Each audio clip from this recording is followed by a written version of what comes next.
தண்டங்கள். நாலாவது இருக்கிறாங்க மார்க்க அறிஞர்கள், நல்லா விளங்குவோம், நன்மைகளை விடவும் பாவங்கள் அதிகரிச்சுட்டா நாலாவது தண்டனை தான் கலாஉல் அஸ்ஆர், விலைவாசி கூடிக்கொண்டே போகும். நாங்க நினைச்சிரோம் விலைவாசி கூடுறேன்டா நெல்லெல்லாம் இல்லா போயிட்டு நல்ல வெயில் அடிச்சு காஞ்சி தண்ணி இல்லாம அப்படியே வறண்டு போறது. அதில்ல சகோதரர்கள், இன்றைக்கு நாங்க பார்க்கிறோம், சமகாலத்தில் நேரடியாக பார்க்கிறோம். பெஞ்ச மழை கண்ணியமானவர்களே, நுவரெலியா அந்த பகுதி மரக்கறி விளையக்கூடிய பகுதிகளில் கேட்டு பாருங்க, எந்த அளவுக்கு மரக்கறியுடைய நிலைமைகள் இப்ப மாறி இருக்கு, எந்த அளவுக்கு அது அப்படியே கல்வி கொண்டு போனுச்சு. நேரடியாக நாங்க டிவியில செய்திகளை நாங்க பார்த்திருப்போம். கண்ணியமானவர்களே, எந்த அளவுக்கு மாறிட்டு அல்லாஹ் பாதுகாக்கணும் சகோதரர்களே. அடுத்தடுத்த கட்டங்கள்ல மரக்கறி சகோதரர்களை நுகர்வோர் அந்த அமைப்புல சொல்றாங்க, கிட்டத்தட்ட 4000 மேலால, ஒவ்வொரு கிலோவுக்கும் 4000 மேலால கூடுறதுக்கு உண்டான வாய்ப்பு இருக்கு. ஏண்டா இப்ப இடங்களை சமைச்சு அதை நட்டு தான் அடுத்த கட்டத்தில் என்ன செய்யணும், அது கொஞ்ச காலத்துக்கு பின்னால்தான் அதை அறுவடை செஞ்சு அது பஜாருக்கு கொண்டு வரும். அது வரைக்கும் சகோதரர்களே சாமன் டிமாண்ட் ஆகினா விலைகள் கூடும். இர்திஃபாஉல் அஸ்ஆர், விலை கூடுறது. இப்ப மார்க் அடிப்படையில் யோசிப்போம். அல்லாமா இப்னு தைமியா ரஹ்மத்துல்லாஹி அவங்க சொல்லுவாங்க, மனிதர்களுடைய செயற்பாடுகளுக்கும், நல்ல விளங்க, மனிதர்களுடைய செயற்பாடுகளுக்கும் விலை கூடுறதுக்கும் குறைறதுக்கும் நெருங்கிய தொடர்பு இருக்கு.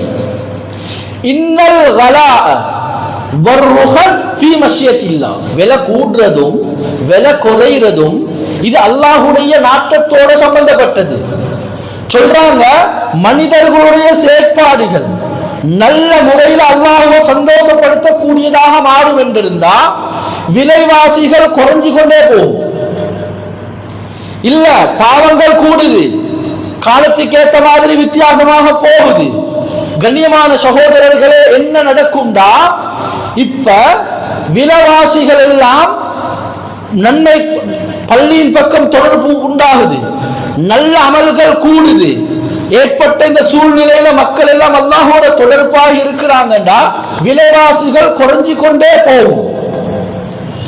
எனவே தான் இப்னு தைமியா ரஹ்மத்துல்லாஹி கருத்து என்னடா, செயற்பாடுகளுக்கும் இந்த விலைவாசிகளுக்கும் நெருங்கிய தொடர்பு இருக்கீங்கடா.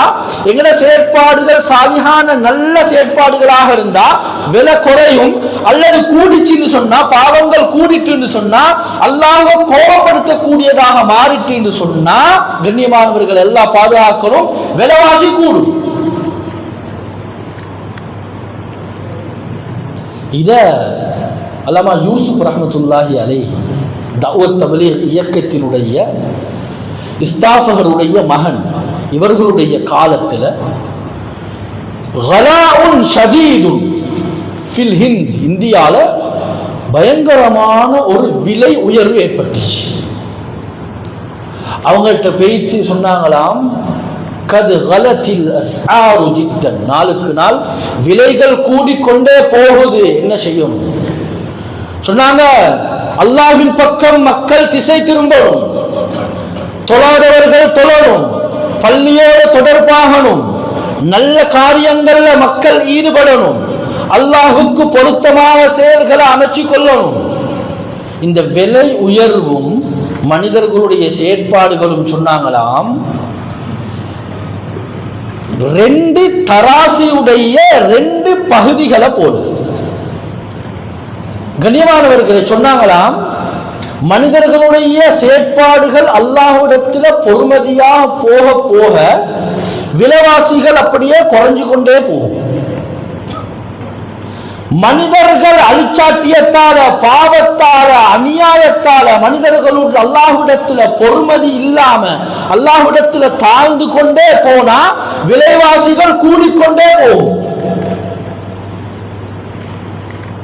சொன்னாங்களாம். எனவே நீங்கள் எல்லாம் அல்லாஹு தஆலாவிடத்தில் சாலிஹான நல்ல அமல்களின் மூலமாக தொழுகையின் மூலமாக, சதகா தான தர்மங்களின் மூலமாக, நல்ல காரியங்களின் மூலமாக அல்லாஹ் தஆலாவிடத்தில் பொறுமதியானவர்களாக மாறுங்க, விலை குறைஞ்சிடும் என்ற கருத்து சகோதரர்களே சொல்லி அனுப்பினாங்களாம். கண்ணியமானவர்களே, இதுதான் உண்மை, இதுதான் யதார்த்தம். ஆனா இன்றைக்கு மக்களுக்கு இது விளங்குதில்லை. எந்த அளவுக்கு சொல்றாங்கண்டா, மக்கள் எல்லாம் நொந்திருக்கக்கூடிய நேரத்துல, கஷ்டப்பட்டு கொண்டிருக்கக்கூடிய நேரத்துல எந்த அளவுக்கு உலகம் மாறிட்டுண்டா, இந்த பாவத்தினுடைய விபரீதங்களை தண்டனை